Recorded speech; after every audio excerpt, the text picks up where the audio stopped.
तो वैभव जी last question पूछूंगी, अब मैंने आपका बहुत टाइम ले लिया है, तो क्या कहते हैं मतलब कि क्या प्रोसेस है इसका कि जर्मनी स्टूडेंट वीजा के रिगार्डिंग, एंड मोर ओवर किस टाइमलाइन पे बच्चे को अप्लाई करना चाहिए, तो आप इस पे थोड़ा सा मतलब डिटेल्ड इंफॉर्मेशन दीजिए मेरे व्यूअर्स को। ओके, अगर let's consider a live scenario right now, जैसे कि जनवरी आने वाला है, तो हम जनवरी इनटेक को अज्यूम करते हैं, और लेट्स से अगर आप जनवरी इनटेक के लिए जाना चाह रहे हो या चाह रहे थे, तो आपको सितंबर में स्टार्ट करना चाहिए, ठीक है? तो सितंबर या अक्टूबर, ठीक है? तो 2-3 महीने आगे, तो सबसे पहले तो एजेंट या कंसल्टेंट जैसे ही आपकी फाइल डालेगा, क्या कहते हैं, आपका यूनिवर्सिटी या कॉलेज में, ठीक है, वहां से ऑफर लेटर आएगा, वो जब आएगा आएगा, ये 2-3 4-5 दिन, जिसका जैसा रिलेशन है उस हिसाब से ऑफर लेटर आ जाएगा। बट आपने क्या करना है, हरी फॉर एपीएस, क्योंकि एपीएस 15-20 दिन लेगा, एक्सेप्शनल केसेस में 60 यहाँ है ना, तो हरी फॉर दैट, ठीक है? तो आपने टाइम यहाँ पे अकोमोडेट कर दिया।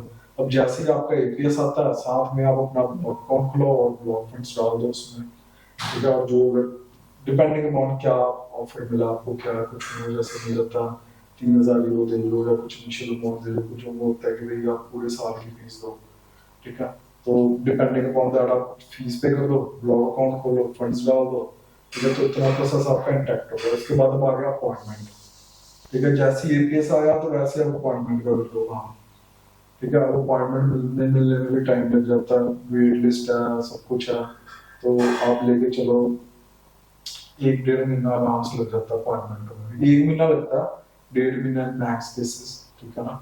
एक्सेप्शनल केसेस में 4-5 दिन तक नीचे होगा, ठीक है? बस यहाँ तक आपके हाथ में और आपके एजेंट के हाथ में सारी स्टोरी है।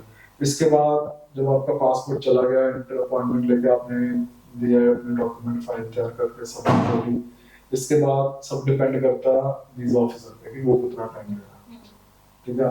दिल्ली एम्बेसी से फिर जर्मन एम्बेसी न्यू दिल्ली में भी जाती है, वहां पे एक्चुअली डिसाइड होता है कि क्या आपका सीन है, वीजा मिलेगा नहीं मिलेगा, जो भी है। वहां से जो भी आपका लोकल डिस्पैचर है ना, उसको पासपोर्ट आ जाता है, वहां से आप पिक कर लो या डिलीवर हो जाता है। तो this is a timeline, but again important है आपकी टाइम, जैसे मैंने बताया वैसे फॉलो करोगे तो टेक मिस नहीं करोगे। अगर कुछ चीजें ऊपर नीचे कर तो टेक मिस करोगे, फिर एजेंट को गालियां निकालोगे, बट रियलिटी आपको पता है एजेंट गलत नहीं होगा। हाँ एग्जैक्टली, वो तो स्टूडेंट का कुछ ना कुछ रहता है, एजेंट तो कहता ही है कि अपना टाइम पे अप्लाई करो। आई होप वैभव जी हमारा पॉडकास्ट आज का बहुत अच्छा रहा होगा, और डेफिनेटली हमारे व्यूअर्स के हर एक क्वेश्चन का आंसर मिल गया होगा जो वो सुनना चाहते थे, जो उनको क्वेश्चन का आंसर चाहिए था। तो thank you so much Vaibhav ji. No problem, नहीं मतलब मैंने और भी पॉडकास्ट करे हैं, but this was good, intensive, एक एक बड़ी बड़ी चीज हमने डिस्कस करी, so I feel good as well about it. Yeah exactly, तो thank you so much again for having me here, और मिलते हैं दोबारा नए पॉडकास्ट में। Yeah exactly, see you everyone. तो thank you so much my viewers also, जिन्होंने इतना टाइम दिया हमारे पॉडकास्ट को देखा और एंजॉय किया। और अगर आप भी चाहते हैं कि आपका वीजा ग्रांट हो और आप 100% सक्सेस चाहते हैं, तो you can trust FWIRC immigration for your visa success stories. हमारे पास यहाँ पे एक्सपर्ट टीम है for Germany, for Australia and for many more countries. So बिना देरी किए गए, स्क्रीन पे एक नीचे नंबर दिख रहा है, आप उस पर कॉल कर सकते हैं।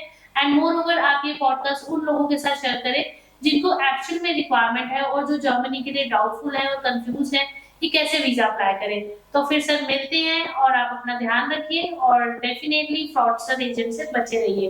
तो जल्दी मिलते हैं न्यू पॉडकास्ट पे और न्यू अपडेट्स के साथ। Thank you so much.